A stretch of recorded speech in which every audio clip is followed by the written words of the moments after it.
Let's go to the Melbourne co-captain. He was out there on the ground and he was one of the people doing it. Nathan Jones, welcome to Grandstand. Thanks for having me, guys.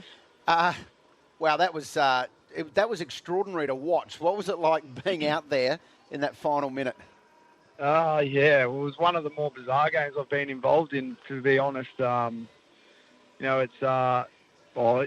Generally in those tight ones you have a chance, but we were sort of up against it, knowing we had to kick 2 scores to win. So, but I think sort of credit to everyone, we sort of kept our composure. We've really spent a lot of time over the last probably 18 months in particular on some of the plays that we tend to try and do in those situations, and just about remaining composed and I guess executing, because the pressure can mount and guys can sort of lose their head, but generally you're going to have enough time to create a score, and we saw that last night. Within 50 seconds we scored twice, so it's a credit to the group, and I think there was a lot of positive signs. It was a really interesting game from our perspective. There's some great signs in terms of some of the key areas that we really value, but in the end, I think it shows the steps forward Gold Coast have taken, in particular over the last 12 months. They're a bloody tough, hard-at-it side.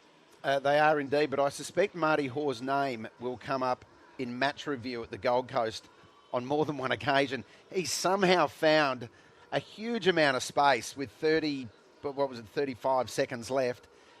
He got that, received that handball, and then kicked his first ever goal for the club. And for a bloke who's pretty fresh to the game, it was with 18 seconds left. Great composure from him. Yeah, he's. It'd be great to interview him because he's such a country lad. He's got a beautiful country voice, and just to hear him talk after the game when the boys ask him, he says it was never missing. But yeah, it was. It was terrific. Terrific composure from him, and what a moment to stand up and kick your first AFL goal. It's I'm sure it'll be one that he'll never forget, and it's one that we won't forget because obviously it gave us an opportunity at such a critical time. And yeah, he was. He sort of said after the game, it's hard to sort of celebrate knowing that the scores were level and knowing there was only so little time left on the clock. It was, generally with the first goal celebration, all your teammates get around you, but we were so focused on trying to win the game, it was sort of lost in the moment, really. But definitely not lost after the game. And it's one that you walk away from, and when it's so tight like that, and you're proud of the effort and thankful that we're able to find a way to get over the line. Nathan, congratulations. It's Emma here. I was going to ask you, but before the game, it looked like you were having a laugh, or you left the huddle with the biggest, most beaming smile. It looked like maybe Oscar McDonald had told you a funny story or a joke, or what? Can you talk us through what was going on there?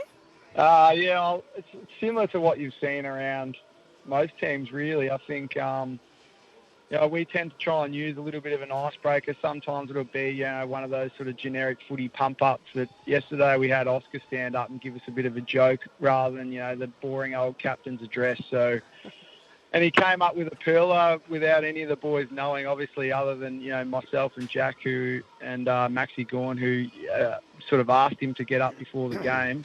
And he's let rip with an absolute corker, and all the boys have got up and about, which I think is important.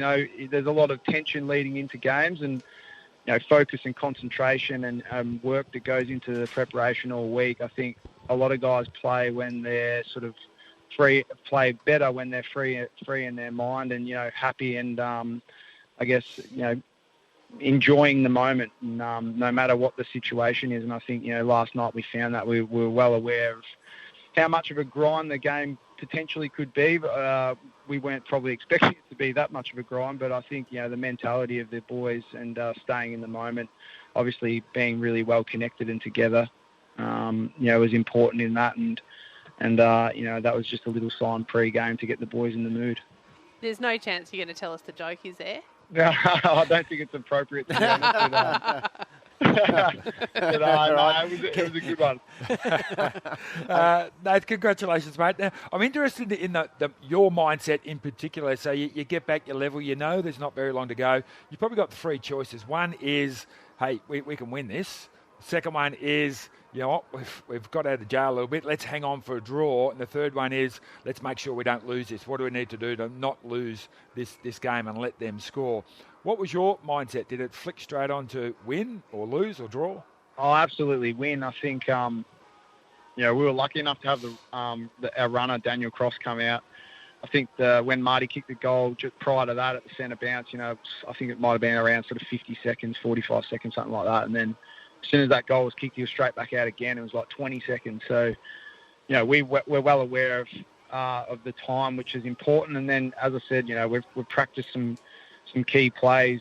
Over the last couple of years, they've changed a little bit this year due to the 666, but in the end, in those situations, I think you're going for the win. I think you're not trying to save the game. I think, and that showed last night. We just had to create an opportunity, and that's what we did. Even with all the errors in that last probably 10 seconds of play, it couldn't have been a worse passage with Harmsy's shanked kick, Tommy's drop mark. But in the end, we sort of just with momentum get the ball over the line.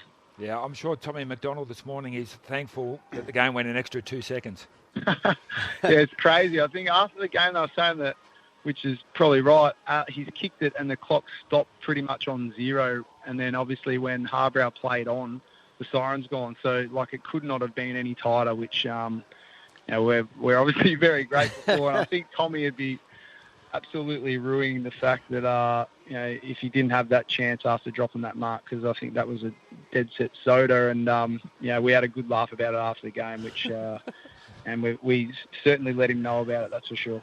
Well, it's definitely the best point that Tom McDonald has ever kicked. Yeah, no doubt about that. That one right there. Now, before we let you go, Nathan Jones, we have to play a little game called How Well Do You Know Your Teammates? We've got 3 questions for you here. Yes, all right. Okay, here we go. Which of your teammates won 2 VFL Best and Fairest awards before being drafted to the D's?